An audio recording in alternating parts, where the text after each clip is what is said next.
Good evening, everybody. Now, I'm just a simple man and the current NoDQ NX Team Champion, and my name is Noah Foster, and welcome once again to another installment of 205 Live Matters. Tonight we'll be discussing, of course, this week's episode, but also the championship match held at Money in the Bank, and how I'm glad it was on the main card. But before we get all of that, allow me, of course, to introduce you to my guest. He is pretty much my honorary co-host, cohort. I'm not even the host. We're just partners in this because we both believe it matters. He is the holiday. He is the family man, Mr. Christopher Mace. Chris, how are you? Doing good. Doing good tonight. Ready to talk about 205 Live in this main event, definitely. Oh, yeah, let's have some fun. So before I get into this week's episode, let's talk about this past Sunday. So the Cruiserweight title was on the line at Money in the Bank on the main card. I have to believe that was a Triple H decision since Triple H seemed to have been running the direction of that night, at least for the most part. But we won't get into that. We'll leave that to the elite, so-called elite, about But anyway, I thought that they had a nice little title bout. I mean, I sure it felt slow because they didn't give, the familiar WWE Universe a reason to believe in either of these people or know who they are because they don't showcase, broadcast, or promote it on Monday Night Raw or SmackDown Live. The most promotion this match got, of course, was on 205 Live. But I thought it was a nice touch to add to the whole idea of how this match is about money and the worth, of course, to Ariya Daivari's perspective, when Ariya Daivari came out in that freaking Mercedes-Benz. But enough about that. Let me just ask you this. What were your thoughts on this past Sunday's Cruiserweight title match? It was good for the time they gave him. I don't think they gave him a lot of time to do too much. Like I said, I thought it was creative how they gave Daivari a special entrance, making everybody believe he ain't worried about anything. He just wants that title for that money. Like I said, This is old school mentality here. I could see Triple H playing in this one just because of the fact that that's what they did. These people back in the day wanted the title because they wanted more money. That's what it was about. That title equals more money, more appearances, more opportunities for them as a champion. I like the old school mentality of that. The match, like I said, it was good. It was a good match, but it was just way too short, and that's just because it's main roster, and it seemed like people didn't really care too much till it got closer to the end. Now It's kind of a shame because these two guys are very talented. Yes, I completely agree. But again, it's the way Vince McMahon has wired the WWE Universe with the fact he can't create new superstars. The only superstar that seems to matter is Roman Reigns. And when it comes to selling, all you need to know is Roman Reigns in the ring. He pulls a spear, he wins. Whoop-de-doo. I'll get into more about that later. I got a little rant on selling, especially towards you, Virtue. But anyway, yeah, I thought this match was okay. But the problem is, like you said, it's main roster. They're not going to give them the time they deserve. If this was on 205 Live, I could have seen this going at least another 5-7 minutes, and it really would have gotten more hyped up. But I took a few notes, and I thought it was okay. I mean, this match was really centered around mind games and counter exchanges. I mean, you had an open exchange in the beginning. You had short frills by Tony Nese, and then Ariya Daivari gained advantage with vicious heel mentality of raking Tony Nese's face across the top rope. I don't normally typically see that in a match, so that was a nice little touch. And then he basically slowed down the momentum of Tony Nese, who's the fast, agile flyer / premier athlete, he likes to call himself, by wrapping him up in a Boston Crab. And then there was a roll through. I thought that was a little messy, but then nice spinning heel kicks, though, into a springboard moonsault into an attempted cover. And then there was a full Nelson plant into a cover. And they were also putting over on commentary how Nese believes he's the champion of the hardest working roster in WWE, and I believe that's true to their credit because they do work their hardest. There's only one title on that brand. It's what everybody goes for. Nothing is given. Everything is earned. Gee, I wonder where that needs to be freaking applied to. But, yeah, there was fly through. He went for his pump handle driver attempt. Tony Nese, nope, couldn't get. Then there was what I like to call the cross-arm toss, where Tony Nese is on the top rope. Ariya Daivari grabs his arms, crosses them, and just literally yanks him down to the floor, almost like a power slam, kind of. I thought that's a very interesting move. And then we get Tony Nese with his greatest hits, the cartwheel off the apron onto the floor into a nice forearm strike. And then he goes over the top rope, and this is when the crowd really picked up.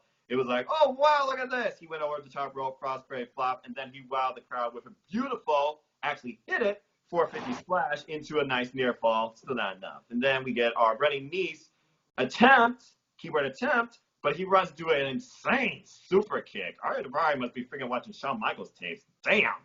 Yep. And then we get his big splash. They call it the Persian Lion. And then he falls up. into a finisher combination off of that into his hammerlock lariat, which I guess they literally just call it. Don't have like a particular name. In our nearest near fall of the match, probably the loudest pop of the night during that match for the crowd. And then following this, though, Ardenbar's like shocked, and then Tony Nese gets up with his open pop-up palm strike, and then a nice hurricanrana, and then Ardenbar sets himself up, it seems, unaware, in the corner, leaning to Ray knee strike. Tony Nese wins 1-2-3. For the time it got, I thought it was a nice little showcase of what both men were capable of. They pulled out their greatest hits. They did get the crowd behind it eventually. I appreciate the fact it was on the main card in front of a full audience, despite some people being disinterested, going to do something, or didn't even know what was going on. And I enjoyed it, but I hope there's more to come between these two later on. And that's all I got to say about that. Simple as that. So with that, why don't we get into this week's episode? So this was episode number 130, emanating from Providence, Rhode Island. And we first, of course, get our recap in a very nice video package. Seems to be the greatest strength in WWE. For Money in the Bank, folks, this is a Mountain Dew. This is not a beer. Anyway, I'm just saying, you'd be surprised to make people feel like, oh, great beer. Nope, I'm straight edge. Anyway, CM Punk. I love the fact, going off topic, F you, Shane. I love the fact that the freaking real wrestling fans chanted CM Punk and AEW during that crapshoot of a match. But I'll talk more about that later. Ha! Anyway. Oh, and shout out, congratulations, Aaron Brocon, becoming the new NoDQ and Team NoDQ Predictions Champion. Congratulations. Yep, congratulations.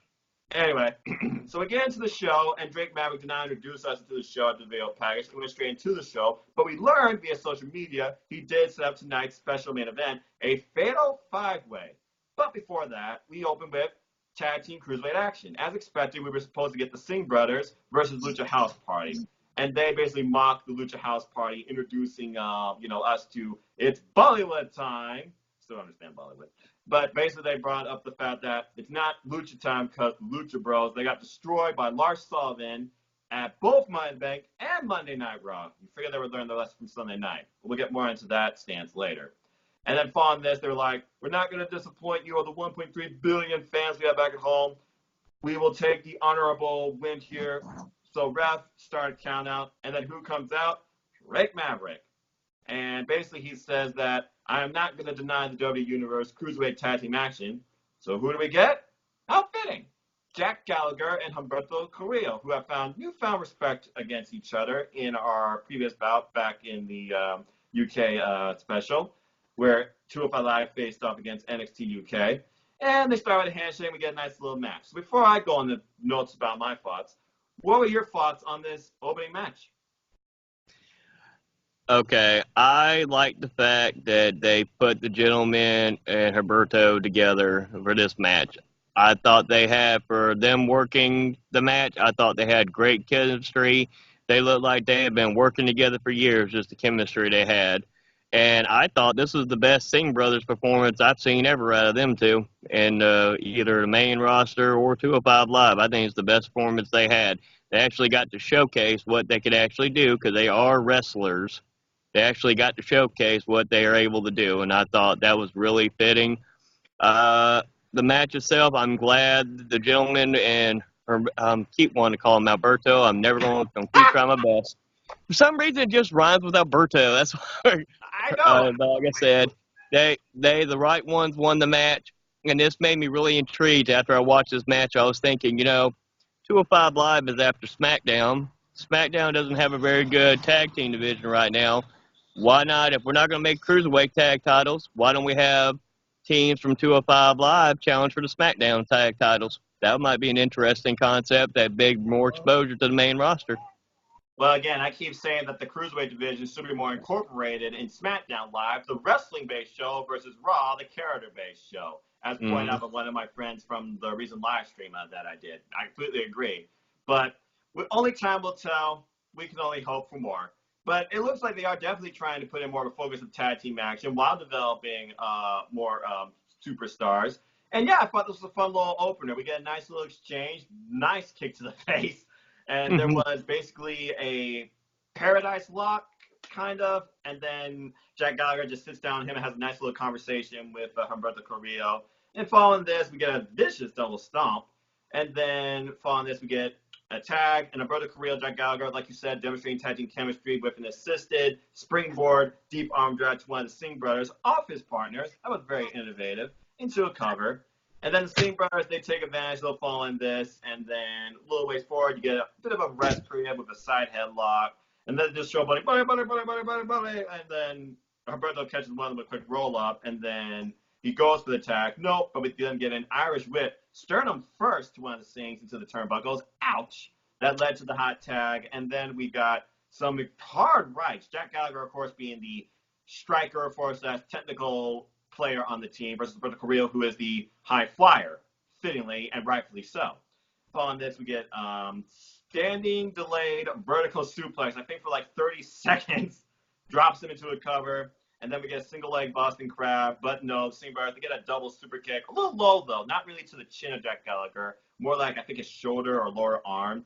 And then following that, we get cover, but it's broken up by Humberto Carrillo. Here I thought it was over. Nope. Following this, we get a reverse roll up again into a cover, and then we get some cheap shots into a cover. Still not enough. Nice spinning heel kick, though, by the Singh brothers. I like how the Singh brothers, like you said, they really demonstrate how they were wrestlers. Move after move after move. They were capitalizing on after each near fall, trying to get that win. Really demonstrating their tag team chemistry and in-ring prowess.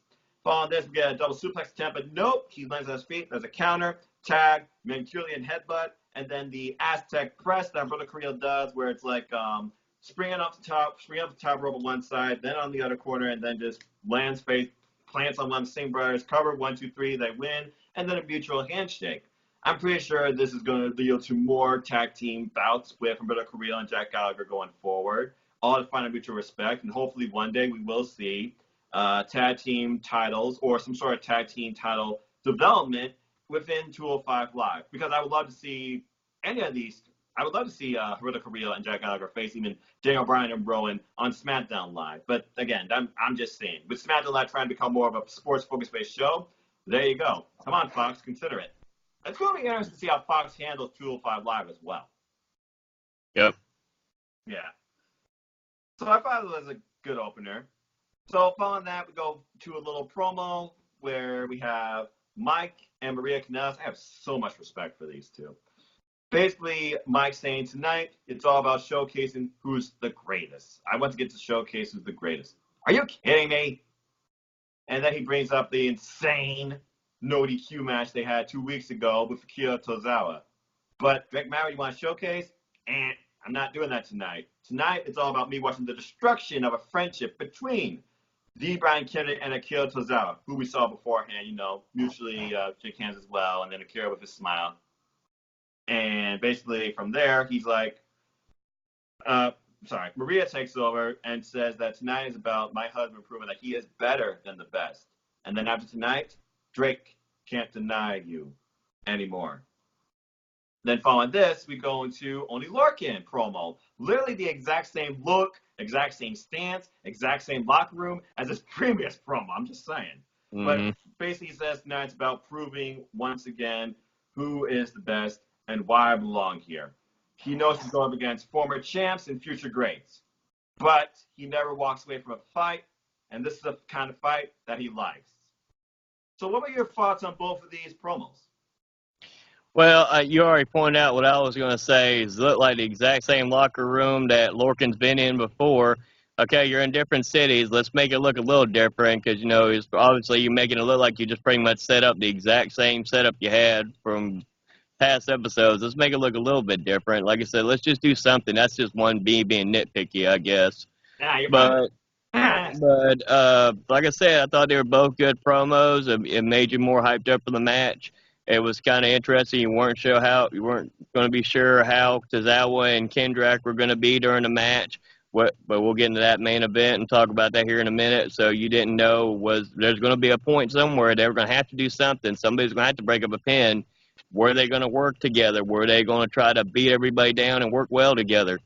You just didn't know what was going to happen with that dynamic. Like I said, Mike Kanellis, he's going to be Cruiserweight champion one day so easily. So is Lorcan at some point. But when, we're not sure yet. Right now, Tony's the champion. So we're just going to go 1 week at a time and see how they build it up. And again, the Cruiserweight title match is an opportunity you earned. It is not given. Yep. That's everything what I appreciate about this brand.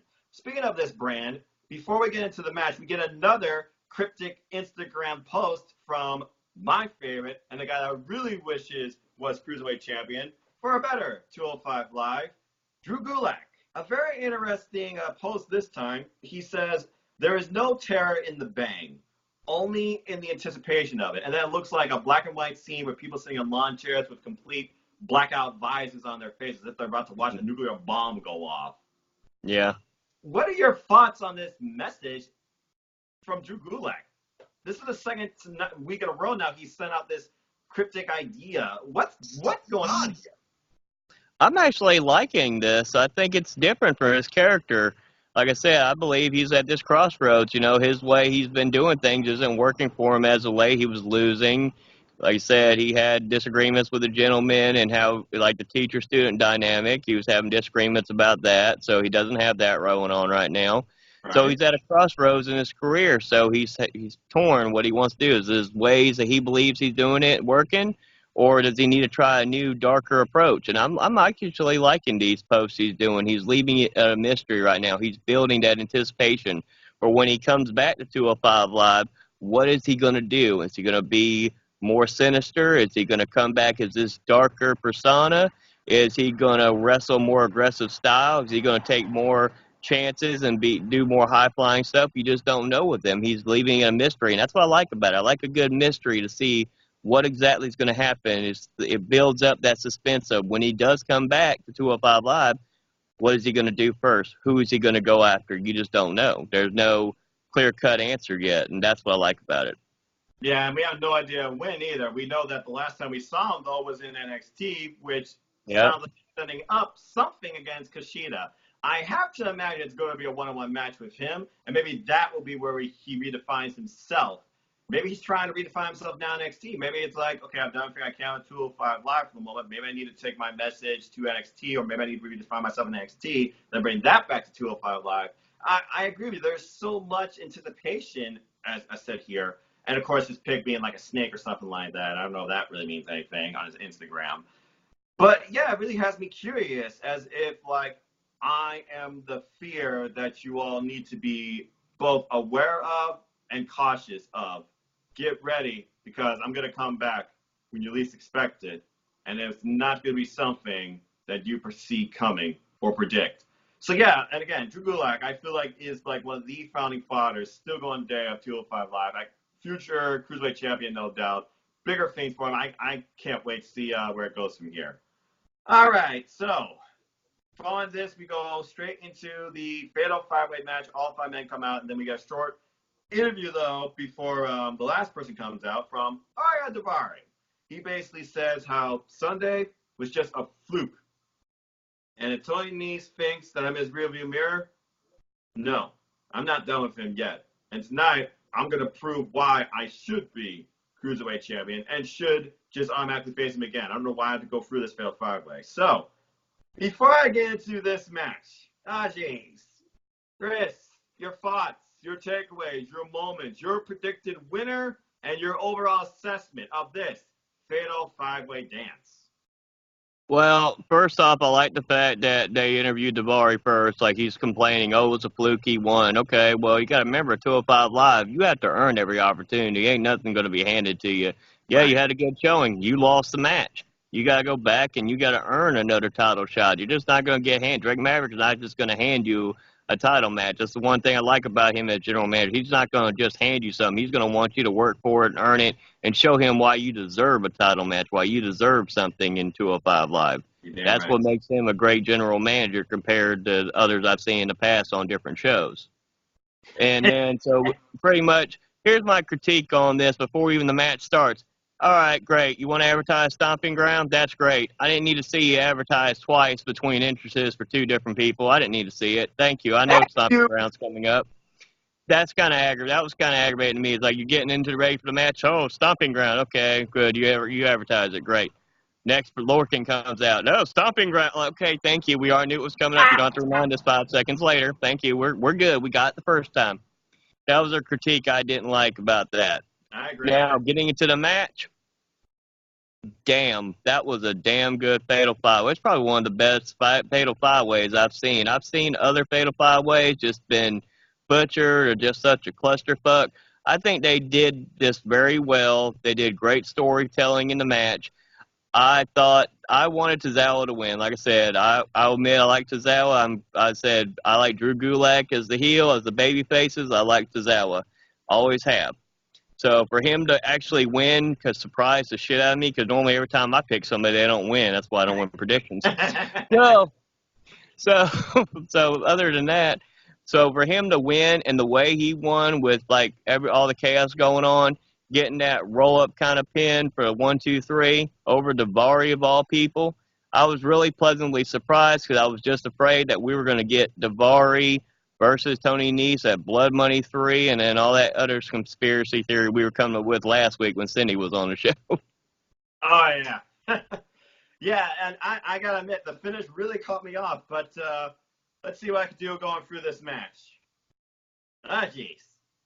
Okay, so we start with all 5 men in the ring, and it gets off fast and furious with Mike immediately going out, playing mind games, saying like, oh, you all go on, do your thing. So we're down to 4 men, which eventually leads to the Friends, Kendrick and Tozawa, taking out Arya Davari and Oney Lorcan. Oh, by the way, Oney Lorcan, hometown boy, basically. It was close to his hometown or in his hometown. I'm not sure if he's from Providence, Rhode Island. I don't think he is. But anyway, upon this, the 2 men, it looks like they're about to mix it up on mutual respect. Arya, Akira Tozawa and Ibrahim Kendrick. Nope, here comes Mike and Arya. They take advantage. They have former temporary lives, and they take those 2 out. But then, after a while, Arya, he takes advantage once again, all by himself. And then Oni, he comes into play, but nope, Arya, he sees it coming, stays on them, shows his in-ring awareness, and just literally controls the ring. Takes out Oney Lorcan, throws him into the barricade, and then Akira Tozawa, he comes back into play, and it's him and Arya mixing that up. But then, of course, I get one of my favorite spots. Akira, big out jab, drops freaking Arya. And following this, he goes into what looks like maybe his top rope senton. He attempted that like multiple times in this match. Nope. Then Oni runs into play after Arya takes advantage of Akira trying to go for this top rope senton bomb. I can't believe I haven't screwed up those names yet. Blah, blah, blah. Anyway, Oni runs into a super kick from Arya Davari. Again, Arya Davari delivers one hell of a super kick. Damn. Yes. Upon that, we get what I talked about earlier. We get that cross-arm slam attempt. He basically slams Akira Tozawa, who's hung up on the top rope, on top of Oney Lorcan, and then covers Oni. First fall of the match, nothing special. Following this, he goes for his finisher, Arya does, the hammerlock lariat. But nope, that's rolled through, and then we get a cover by Ibrahim Kendrick, because Ibrahim Kendrick comes into play. Nope, kick out, but Ibrahim Kendrick being basically the most unpredictable, wily veteran of the match, and the original 205 Live, he inverts it into a captain's hook on Arya Davari. But nope, Oney Lorcan comes into play, and then he gets Ibrahim Kendrick off and tries to go for his finisher, the half and half suplex, and that gets countered into another captain's hook. So Oney Lorcan is now in a submission hold. But nope, Mike Kanellis comes into play, rakes the eyes, takes control, and then Brian, he's ran into Oney Lorcan, who gives him a freaking uppercut, and then Mike delivers a super kick to freaking Oney Lorcan, covers him, nope, and then we get our first view of the champion looking on. By the way, wearing a Ali shirt. Very interesting. Mm-hmm.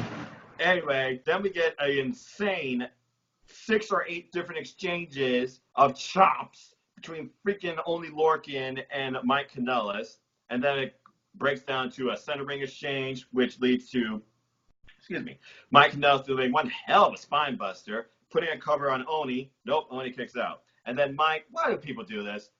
Insults Oney Lorcan while he's down, slowly brings him up, grabbing at his face, only for Oni to, what? Grab you by your beard and open palm chop you in the face. And you can clearly hear Mike going, ow, ow. That's freaking funny. Anyway, following that, we get a run-through blockbuster, one of Oney Lorcan's specials. And Oni controls the ring now. And then he pulls off the half and half on Ibrahim Kendrick. But he rolls out of the ring. Almost. Anyway, it saves enough time for Oni to cover Ibrahim Kendrick, but it gets broken up. And then Mike and Arya, they try and take advantage, once again forming their alliance, trying to take on Oni. And nope, that gets they basically get a double blockbuster, each a blockbuster for their troubles. And then Akira Tozawa, he tries to come into play. Only Lorcan, though, being aware, he ducks Akira and then goes flying over the top. So what does Akira do? He follows. He goes for a suicide headbutt dive, takes out everybody. Everybody's freaking down. Jesus. And anyway, following that, Akira, he takes advantage. He brings Arya into the ring, and he throws him a missile drop kick. And then we get a hammerlock lariat attempt, though, countered into a beautiful German suplex with a bridge, one of Akira Tozawa's staples, for a nice near fall kick out. And then following this, we get a freaking, well, I guess you could say exchange combination for, I don't even know.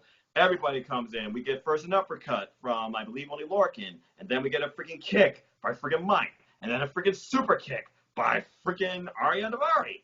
And then Oni and Akira, they send Mike and D. Brian Kendrick crashing from the top rope in a vicious tower suplex spot where D. Brian Kendrick at the very top receives the worst of it. But who's on the other corner out of nowhere, just aware and tries to take advantage? Arya Davari with his freaking person splash. I did not see that coming.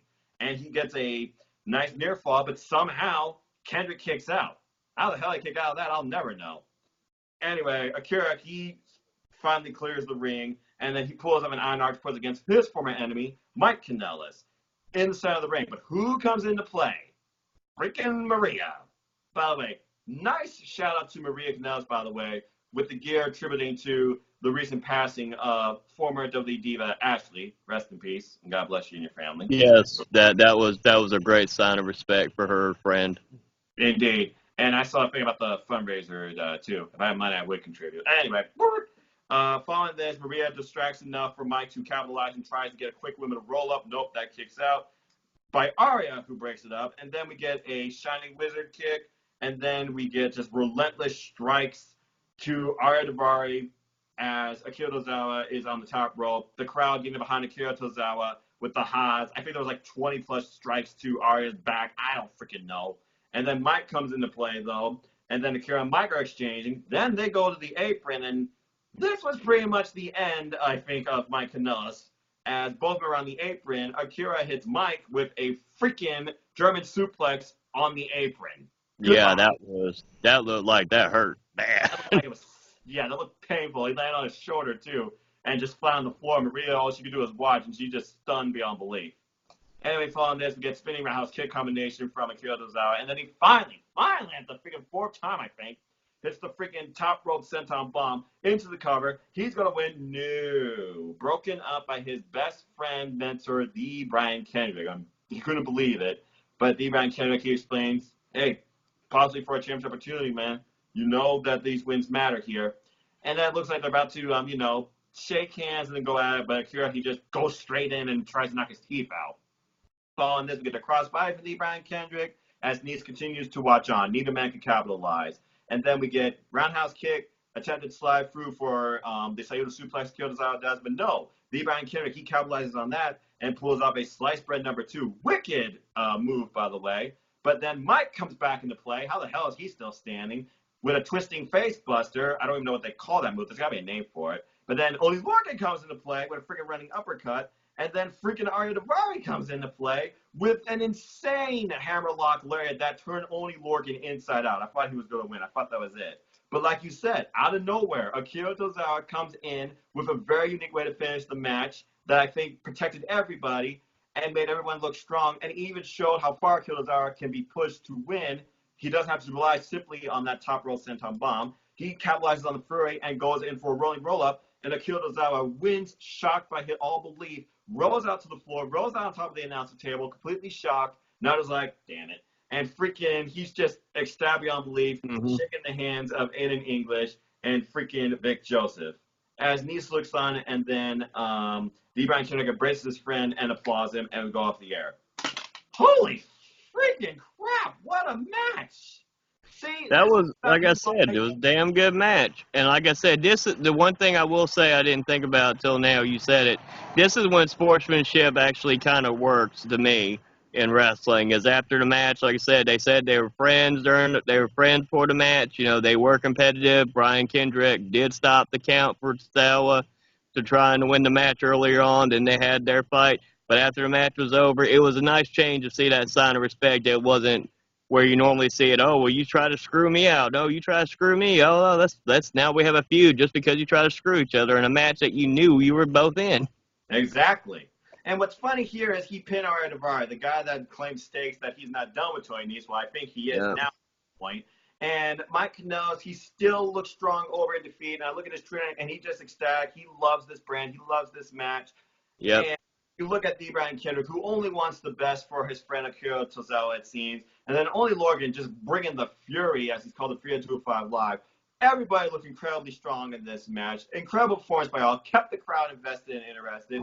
This, in my opinion, is why these guys should have their own match at Money in the Bank for a freaking Money in the Bank case. To think they pulled this off, had a clean finish, had an amazing match, amazing chemistry, no ladders needed, no fucking Brock Lesnar.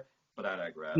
and I can't wait to see where we go from here now. Absolutely amazing match. Loved everything about it. This should have been on friggin' Money in the Bank. And this is why 205 Live matters. You get action. You get main events like this, okay? Now, I got something to say. Virtue, you want to call me a mark? You want to talk about Sun? Okay, well, screw you. Kofi Kingston, WWE champion. Let's make him look like God. Dolph Ziggler beats the holy daylights out of him. He's supposed to leave on a stretcher, right? No, he just gets up. Oh, that's nothing. I'll see you all on Monday. Okay, let me talk about this. Drew Gulak, he attacks Ali. Mustafa Ali when he used to be on 205 Live. Before matches, ringing him around the ring post. He's friggin' carried out, not on his own power sometimes. He friggin' sells injuries, and they don't do a friggin' match right away, and he's not showing the rest of the night. Why don't you look at friggin' 205 Live and redefine your definition of selling? Sports entertainment, moment my ass versus matches. Get your facts straight. Oh, do your damn homework? Why don't you do some homework and open your mind on Raw and SmackDown Live? Oh, create a new superstar, don't know anybody? How about you look on somebody past Roman Reigns and try something different? I digress. You feel better now?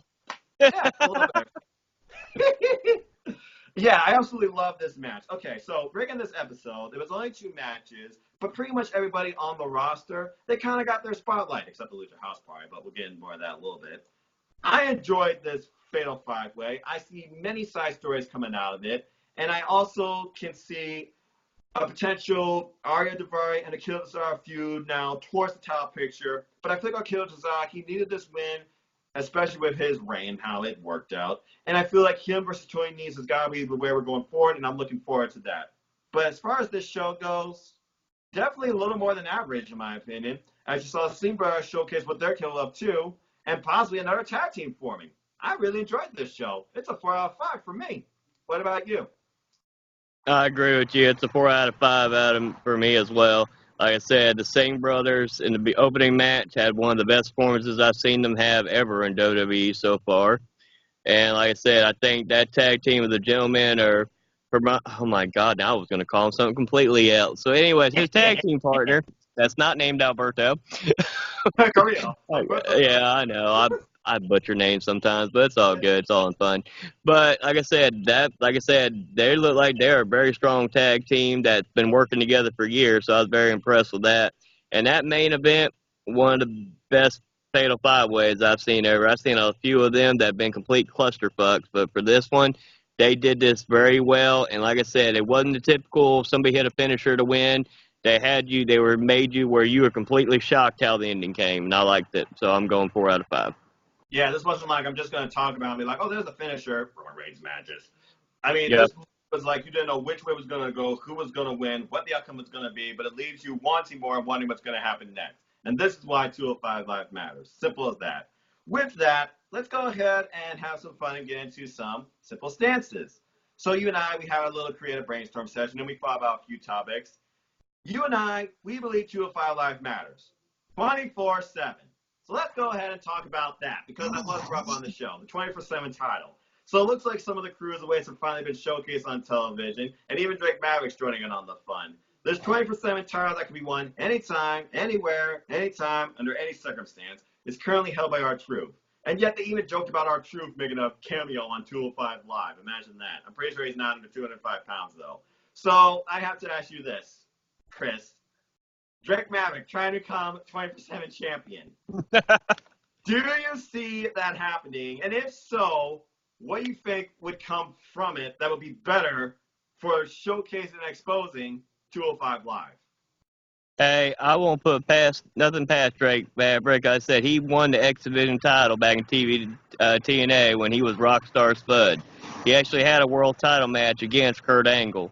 Yes, he Okay, did. I won't put nothing past him. As a wrestler, people might underestimate him, but he was actually a pretty good wrestler. You can't put nothing past him. So if he won it, okay, that'd be kind of interesting dynamic now. You're the general manager and you got the 24/7 title. The only hesitation I have with this 24/7 title being on every brand is I don't want it to become a joke on these shows like 205 Live, like NXT UK, where the wrestling is what tells the story. You have serious storylines. They keep going forward. The story progresses. I don't want it to become a joke of, okay, well, here's Drake Maverick. He's got a 24/7 title. Here's everybody from the main roster that's a jobber or lower card chasing after him everywhere during the middle of a great cruiserweight match, for example. Or if, say, for example, they have like Tony Nese versus Tazawa, for example, for the cruiserweight title. I don't want to see it where all of a sudden you cut to backstage because Drake Maverick's being chased around during a great match because he has a 24/7 title. That's the only hesitation with it. I completely agree. In my opinion, this title does not need to be on NXT UK, or 205 Live. Now, if you're going to have superstars from 205 Live and other brands on Raw and SmackDown go after it, and you're trying to make more engaging television or be like, who's this person? Then yeah, that I can understand. But this title is literally a joke. And it does not belong in a real wrestling show or a real competitive wrestling bout, nor interrupted. I can understand it interrupting Carmella and Tyler's wet dream, freaking Mandy Rose, but that's SmackDown Live, a more wrestling focused show, but it's still split entertainment. And honestly, no one cared about that damn match. It was all about R-Truth pulling off Carmella and wearing a brawl, and then running away with that stinking title, which I believe he still has at this point. Anyway. His European Championship, as he posted about his European title. European Championship. The only way I like it being that dynamic, him calling it the European title, is if somebody like a Devlin, for example, from UK or NXT UK, showed up just out of blue, won the title, haul butt, flew all the way back to NXT UK to the UK, and remade that title into the European title. That's the only way I would like to see somebody from either 205 Live, NXT, or NXT UK go after that title and bring it and turn it into the European title. That's a different show. I'll discuss that at a different time. Well, it is green and gold, so it makes sense for Jordan Devlin to have it. But I digress. All right, let's move on from that joke and have a little bit of a booking here. So we already talked about the Cruiserweight title match at Money in the Bank. But let's talk about the Cruiserweight title picture based on the Fatal 5-Way. Akira Tozawa, he won. Opportunities are earned, not given.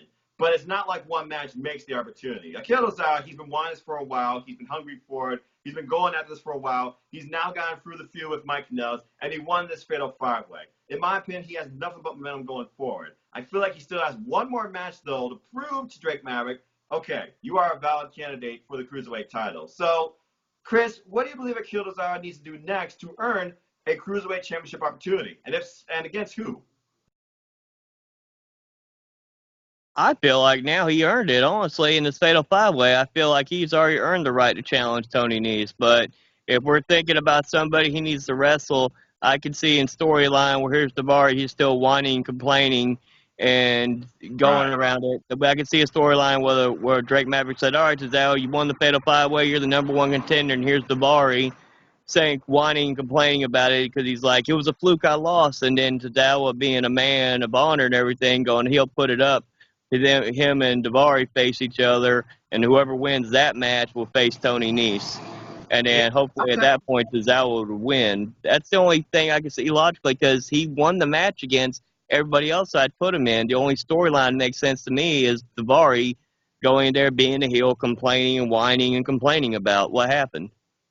Yeah, I can definitely see that, the whole heel versus face dynamic, and the fact he did roll up, keyword roll up, not definitively, because I can say, like, you didn't beat me, you got lucky. So I can see that happening, but it also wouldn't surprise me if he did like stomping ground type match against his friend / mentor, the Brian Kendrick. Really proving if he's ready or not, because I could see them pulling off something like that. About found on respect to really see Akira Tozawa, are you ready for this? I can see both of those happening, actually. But if I were to pick one, I think you kind of got me there with the Ari Daivari one, because I don't think he and Ari Daivari have had a real competitive one-on-one bout yet. No, I don't think they have either. Not to my recollection. No, I have to look that up in case they do. Okay, so I want to talk a little bit about um, Mike Kanellis. So Mike Kanellis, he's pretty much been, I think, in a feud now with everybody. But he loves this brand. He loves what he does, and he feels like that this show has reinvigorated his passion for wrestling. I was recently looking at an interview he gave on 411 Mania about his return to WWE, his run in the main roster, and then going to 205 Live, and how 205 Live has reignited and redefined him. And then I look at his Twitter, and he says the following. He says that basically he loves the fact that he gets to enjoy pro wrestling again. Being on 205 Live has reinvigorated him.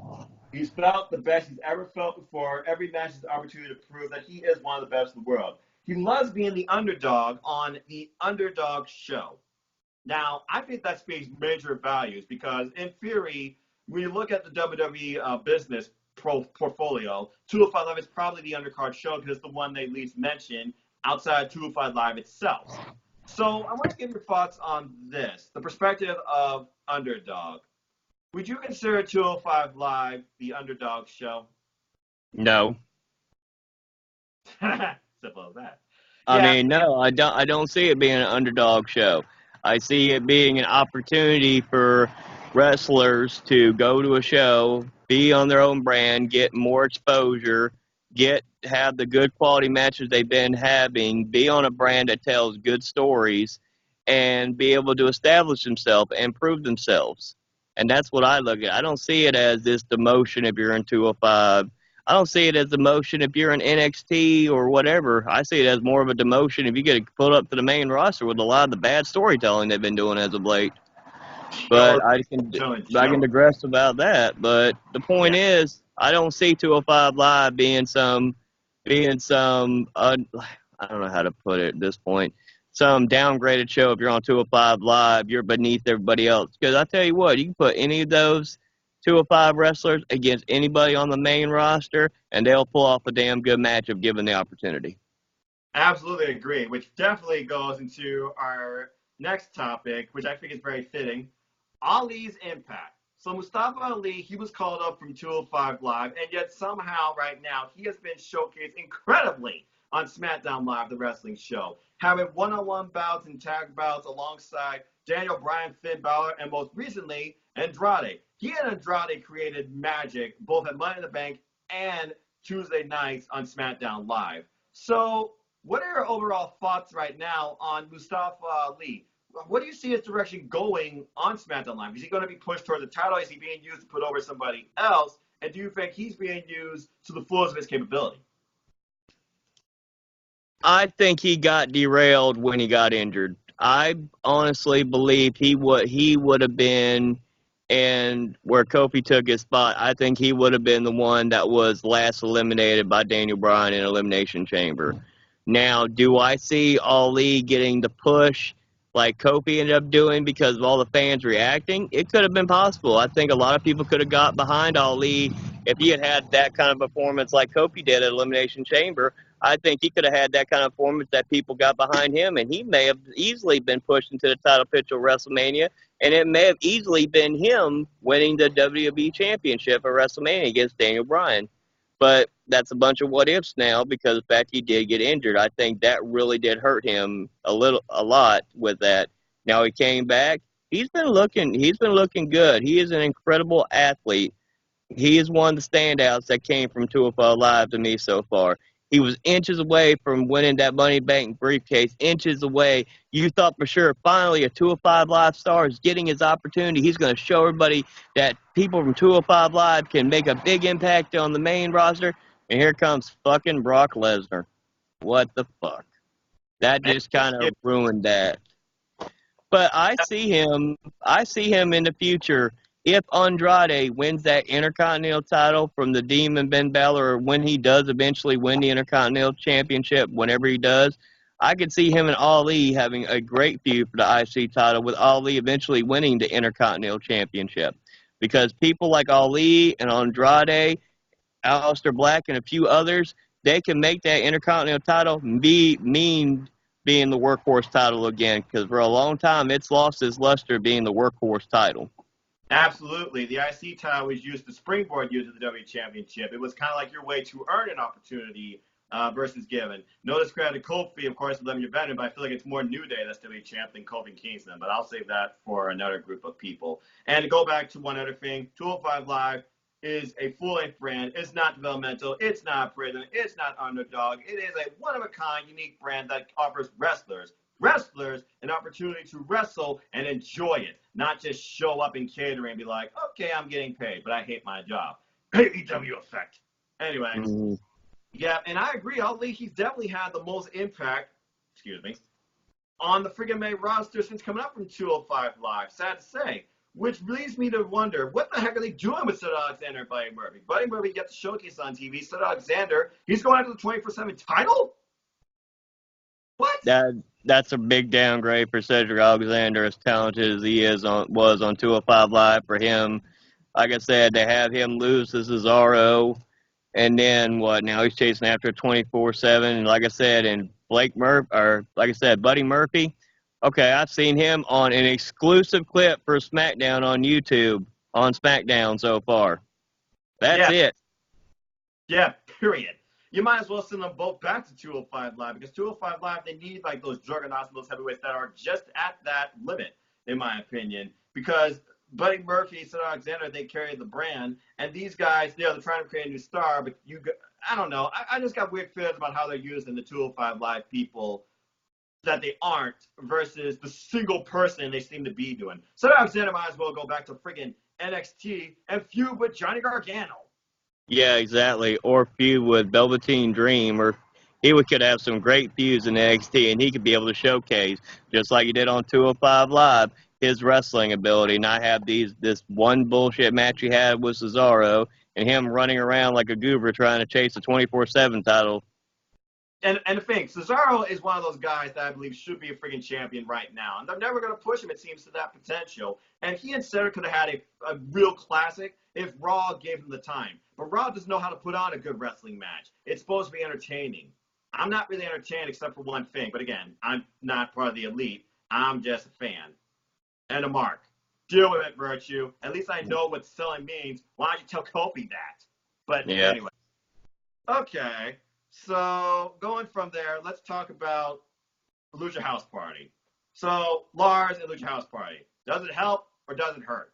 Lucha House Party, they're still being showcased, used on Raw technically, but they're also 205 Live wrestlers, superstars. Now, due to all this crap they're doing with Lars, they couldn't wrestle on 205 Live. And they're very good wrestlers. So the Lars Sullivan thing, is this really the first thing they're doing? Are they putting Lars over by just beating up three men that are tiny and are like a third of his size? They haven't even put him in a 3-on-1 handicap match yet, and I feel like that's going to be the closing angle. So, Chris, I pose it to you. What do you see being the outcome of Lucha House Party versus Lars, and should it already stop? I don't understand it. I don't understand. They teased the match at Money in the Bank, an unannounced match with the Lucha House Party coming out. And you were like going, okay, well, they're going to fight the Singh brothers, and it's going to be a special match they haven't announced, and what's going on with that? Just to have Lars Sullivan come out and just pretty much destroy him. Looked like Lars busted his head open on Kalisto's head at Money in the Bank. Then the next day, but I did like, the only thing is that I have to say is kind of a positive. I do like the storytelling the next night where they're doing an interview with Lars Sullivan. Okay, well, if you got beat up one night, wouldn't you want to try to get your payback? Okay, he's in the ring. He's not going to jump you from behind. I do like how Lucha House Party did come out trying to stand their ground. They got a little offense in. They didn't get completely destroyed. They got a little bit of offense in. Yeah, they got beat down a little bit too, but they got a little bit of offense in. They got to try to get some kind of retaliation. Unfortunately, I see them trying to book some 3-on-1 handicap match, and Lars just end up destroying them. Yeah. That doesn't say anything or help anything for 205 Live. Like I said, I don't see them at a 3-on-1 handicap match getting a fluke win unless they were CM Punk and they get a win again 3-on-1 against the Shield. But I just don't see it. Yeah, I completely agree. And it goes back basically to what Vince McMahon is doing. He's destroying character and stories that Triple H has worked on for months and years just for what? Friggin' public appeal and just to prove that his way is right? Yeah, you already blew that with DIY, but I digress. All Yeah. right. So, main event tonight. So, I was discussing this with somebody in the comments section for one of the recent prediction videos went bank. I forget his name. I have to look it up. And he was talking about basically how 205 was not necessarily always the cruiserweight limit. At one point, it was like 215 or 225, as you mentioned. And he posed the question, do you believe that 205 Live should evolve to include a higher weight class, like 215, for example? I kind of agree because I was looking at some superstar weights and I'm like, okay, so you guys think 205 Live is lacking star power. Well, think about this. Certain superstars that you see on Monday Night Raw and SmackDown Live, they're over 205, but not by much. Some of them are in the 210 to 220 pound range or 210, 215 to 225. And I find it much easier to lose maybe 5 pounds versus 10 and keeping it up. I mean, Buddy Murphy, he did his best to stay at 205. He was never under. He was literally at 205, period. Right. Pete Dunne, he's at 205, but Pete Dunne, I don't see him leaving NXT UK, like I said earlier. But I'm thinking about some superstars I mentioned, like Roderick Strong and Seth Rollins even. I could definitely see that being a potential evolvement of cruiserweight wrestling on the main roster and the 205 Live roster in general. So, Chris, my question to you is this. If you were to rewrite the brand 205 to be a different weight, what weight would you choose and why? Because of what superstar? That's a good question. You could do the original cruiserweight title in WCW was 225 and under. They kept that rule in WWE's version of the cruiserweight title because they had the storyline with Matt Hardy. He was having to get to right at 225 under when he challenged and won the cruiserweight title. Correct. I remember that storyline very well because I was like, he's still too heavy to win, but they said he was right at 225. But same thing as well. When Christian won the light heavyweight title, he was right at 215. They said, and they claimed at that time during that storytelling that it was 215 and under for the light heavyweight title. So thinking about both, it's like, okay, well, first off, if you start making the weight limit at 225, first off, you can't really call it 205 Live when you're going to have the weight limit be up to 225. I don't want you to change the name of the show. You've already built your brand based on that. Right. However, could you introduce a secondary title to give these guys something else to challenge for? Could you bring back the variation of the light heavyweight title that WWF had? Could you bring back the earlier version of the WCW and WWE's version of the cruiserweight title with all that lineage and heritage it has? A lot good, some bad. We won't mention names. Medusa holding the title and Jacqueline holding the title and different people that should. Hornswoggle. And a few of them that should have never held the title. Oklahoma. There's quite a few that should have never held that title. You're just hurting my wrestling mentality. But you gotta always remember the good history and the bad history when you're telling the story of the cruiserweights division, old history. You gotta remember the good and the bad. They had both. Yep. But I would say if you do something like that, bring a secondary title, reintroduce the light heavyweight title, or reintroduce a different version of the cruiserweight title. You don't have to necessarily call it that, and make it where the weight limit is 225 and under. Have something else for them to do. Make it like, oh God, Sydney's going to kill me because I've been watching New Japan too. The never open weight title. That's a good concept. They could have a secondary title calling it the never open weight title and have different people go to 205 Live that are just a little bit over that limit and still have great quality matches. They could create a secondary title without having to change the name 205 Live because you already have a show name that you already have branded, you already have established. If you try to change the weight limit, then to me, you would have to change the name of the show, and I don't think you'd want to do that when you've already have an established brand with 205 Live as the name. So that would be my suggestion, is creating a secondary title, doing what New Japan does, having a never open weight championship be a secondary title, and then you could have guys that are a little bit heavier, like 215, 225, be on 205 Live and challenging for that title. Not necessarily being able to challenge for the actual cruiserweight title because they're not at 205 or below, but that also gives them something to do and actually could be more storytelling and something else for them to do if you're not going to have the tag titles. Boy, that was a really hard question to think about an answer on the fly. Well, I try to bring up a little bit of creative challenges, you know. And that's what I was kind of thinking too, because again, I watch New Japan Pro Wrestling, and they do have that never open weight. That's not really defined by weight, but it gives people something else to do. And it's inter promotion. So imagine if they did something like this in 205 Live Superstars, they mixed it up with some slightly heavier superstars in NXT, NXT UK, Raw, and SmackDown Live. Then you don't necessarily have to interject the fact that the Cruiserweight division is only Raw property, even though they don't use them on Raw at all. You could basically make it more widespread. Maybe that should have been the actual title they should have introduced on Monday night. I'm just saying, but I would like to see people mix it up. Like, okay, you got Cedric Alexander on Monday Night Raw, but you're not doing nothing with him, yet you gave him like a nice little tease showcase with Cesaro. So why not do that again with a never open weight type title or light cruiserweight or heavyweight title? Like you said, because it's not like they're doing much with most of the mid card. I mean, let's think about this. No Chad Gable, no Shinsuke Nakamura, no Robert Roode, no Noe Jose, no Mojo Rawley. And yes, those are jobbers, but they're your employees. So why don't you show them a little bit more respect and show them for their athletic capability? Because some of them actually do have athletic capabilities. If you don't care about tag teams, I think Dash Dawson and Scott Dawson and Dash Wilder, apologies, Tyler, for butchering their names at first, even as separate people, they could possibly go after that title themselves. Introduce something that allows 205 Live superstars to mingle more with actual other superstars. Because 205 Live isn't exclusive to itself, or at least it shouldn't be. It should be more interjoined with the others. That's how you build superstars and make people care, and that's how you bring more of a higher morale and excitement to your friggin' product, Vince McMahon. But I digress.